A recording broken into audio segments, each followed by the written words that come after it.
ఓం నమః శివాయ.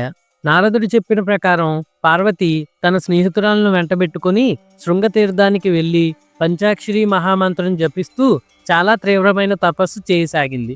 ఆమె ఒక్క ఆకు కూడా తినకుండా తపస్సు చేస్తూ ఉండడం చూసి అక్కడి మునులు ఆమెను అపర్ణ అని పిలవడం మొదలుపెట్టారు. ఒకరోజు మేనకా హిమవంతులు తమ కుమార్తెను చూడ్డానికి వచ్చి ఆమె బాగా బలహీనపడి ఉండటం చూసి భయపడి, అమ్మా, ఆహారం కూడా మానేసి ఎందుకు ఈ ఘోర తపస్సు చేస్తున్నావు?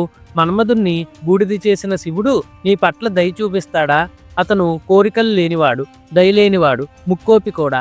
అందని పండుకు ఎందుకు ఆశపడుతున్నావు? ఇంటికి వచ్చే అన్నారు. పార్వతి ఈ మాటలు విని, మీరు మొదట నాతో ఏమన్నారు? శివుడుకు నన్ను ఇచ్చి పెళ్లి చేస్తానన్నారా లేదా?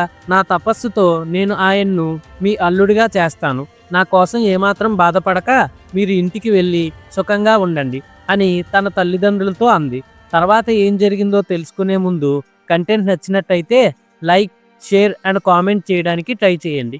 ఇప్పటి వరకు మన ఛానల్ని సబ్స్క్రైబ్ చేసుకోకపోతే తప్పకుండా సబ్స్క్రైబ్ చేసుకోండి. Thank you for your support.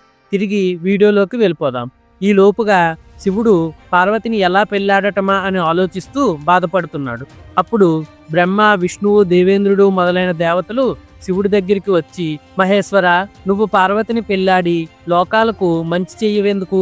నీకు పుట్టిన కొడుకు చేత తప్ప చావు లేకుండా తారకుడు వరం పొంది ఉన్నాడు. వాడు చస్తేనే గాని లోకాలు సుఖపడవు అన్నారు. ఈ మాటలకు శివుడు లోపల సంతోషించి కూడా పైకి వారితో, పెళ్లాడితే తపస్సు సాగదు. మన్మధుణ్ణి గెలవచ్చు గాని ఆడవాళ్ళ చూపుల బాణాలకు తట్టుకోవడం కష్టం.